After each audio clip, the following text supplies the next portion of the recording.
Hello student, welcome to law and legal. भैया आज हम देखेंगे रेटिफिकेशन है, एसेंशियल्स ऑफ रेटिफिकेशन। चलो पहले देखते हैं कि रेटिफिकेशन क्या होता है। रेटिफिकेशन एक टाइप होता है कि हाउ टू क्रिएशन, यानी कि एजेंसी कैसे क्रिएट होती है, उसका एक टाइप है। तो चलो पहले मैं बता देता हूँ कि एजेंसी क्या होती है। देखो, एक आदमी होता है इसका नाम है प्रिंसिपल, एक आदमी होता है एजेंट,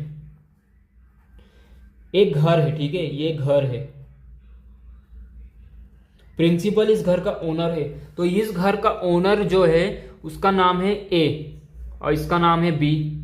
तो जो प्रिंसिपल है, जो घर का ओनर है, उसका नाम ए है, तो ए क्या हो गया लॉ के नज़र में प्रिंसिपल, इसको हम प्रिंसिपल कहते हैं। एजेंसी के अंडर, एजेंसी के दौर पे हम इसको बोलते हैं प्रिंसिपल। ओनर जो प्रिंसिपल है, अब प्रिंसिपल किसी ब्रोकर को या किसी भी पर्सन को पकड़ेगा और बोलेगा ये घर मुझे बेचना है 1 महीने के अंदर, तो इसने बी को ऑर्डर दिया। अब बी यहाँ पे इसका क्या बन गया, एजेंट, ठीक है।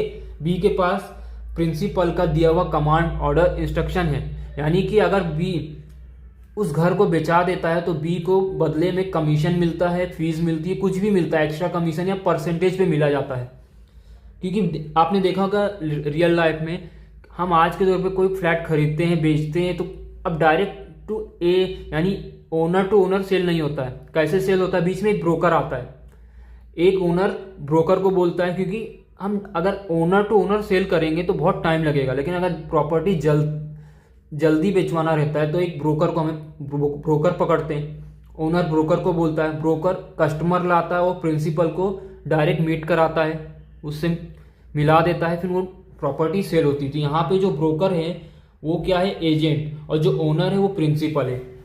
तो इन दोनों को मिला के ही एजेंसी बनती है। यानी कि जो प्रिंसिपल है ये कोई कमांड देता है एजेंट को, एजेंट जो है ये प्रिंसिपल के बिहाफ पे वो काम करता है। देखो, प्रिंसिपल इतना बड़ा आदमी है, वो खुद तो घर बेच नहीं सकता है, वो बहुत बड़ा बिजनेसमैन है। तो प्रिंसिपल ने किसी पर्सन को अपॉइंट किया